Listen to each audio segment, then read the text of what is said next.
1월 25일 아침 변함없이 주님의 평안을 전합니다. 오늘은 역대하 23장 6절을 읽겠습니다. 그날 일을 맡은 제사장들과 그들을 돕는 레위 사람들 말고는 어느 누구도 성전 안으로 들어오지 못합니다. 거룩하게 구별된 제사장들과 레위 사람들만 주님의 성전 안으로 들어오고 그 밖의 일반 백성은 주님께서 지시하신 대로 성전 밖에 서 있어야 합니다. 아멘. 남유다의 아하시야 왕 그리고 북이스라엘의 여호람 왕 모두 예후의 칼에 죽음을 맞이했습니다. 우상 숭배의 큰 죄악을 범하였으나 돌이키지 않은 악인들에 대한 하나님의 심판이었습니다. 남유다의 아하시야가 죽었다는 소식이 백성들에게 퍼졌고 아하시야 왕의 어머니 아달랴의 귀에도 들어갔습니다. 왕이 죽었다는 소식을 들은 어머니 아달랴는 자신이 누렸던 왕비의 지위와 권력의 눈이 어두워져 왕이 될 만한 모든 왕족들을 무참히 살해합니다. 그리고 자신이 직접 남유다를 통치하기 시작했죠. 그러나 모든 왕족들이 살해를 당할 때 구사일생으로 살아남은 아기가 있었습니다. 바로 아하시야의 한 살배기 아들 요아스입니다. 북이스라엘의 여호람 왕의 딸이자 여호야다 제사장의 아내였던 여호세바가 그를 숨겨 화를 당하지 않게 했던 것입니다. 여호야다 제사장과 그의 아내 여호세바는 어린 요아스를 성전에 숨겨두고 키웠습니다. 그가 다윗 가문을 이을 유일한 아들이었기 때문입니다. 그렇게 6년이 지났습니다. 요아스는 7살이 되었고 그를 돌보던 여호야다 제사장이 이제 그를 왕으로 세우고자 합니다. 그래서 비밀리에 준비하죠.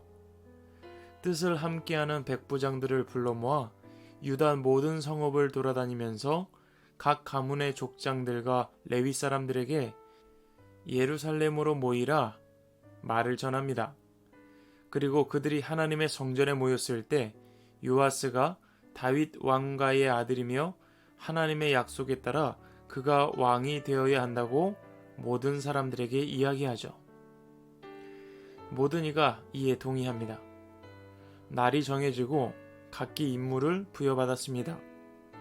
왕위 계승식은 성전에서 진행하고 인원의 3분의 1은 성전 문을 지키고 3분의 1은 왕궁을 지키고 나머지는 기초문을 지키게 합니다. 일반 백성들은 주님의 성전 뜰로 모이게 하고 각기 무기를 들고 요아스를 호위하게 합니다. 날이 되었고 미리 계획한 대로 모두가 한 사람 요아스를 지키고 있습니다. 그리고 그를 왕으로 세우기 위해 계획대로 움직였습니다. 여호야다 제사장은 그에게 왕의 직무를 정한 규례서를 주고 기름을 부어 남유다의 왕으로 세웠습니다. 모든 백성들이 이것을 기뻐하며 찬양과 노래를 불렀습니다. 이 소리를 들은 아달랴는 반역이다 소리쳤지만 때는 늦었습니다. 여호야다 제사장은 악한 아달랴를 끌어내고 그를 처형했습니다. 그리고 그가 섬겼던 바알과 아세라 신전을 허물고 제단들을 뒤엎고 바알을 섬기는 제사장 맏단을 죽입니다.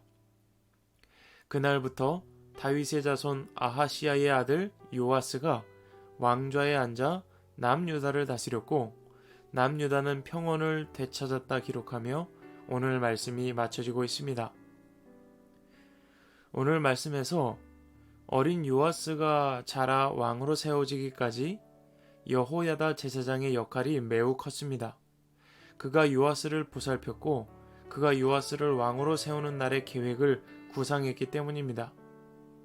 그런데 말씀을 자세히 보면 이 모든 계획이 여호야다의 생각이었다기보다는 하나님의 지혜였음을 발견합니다. 바로 6절 후반절에 보이는 주님께서 지시하신 대로라는 말씀에서 그것을 발견할 수 있는 것이죠. 오늘 요아스가 왕으로 세워지기까지 그를 보호하시고 계획하신 분이 하나님이었다는 사실입니다. 여호야다는 하나님의 지시하심에 따라 순종하며 준비했던 것입니다.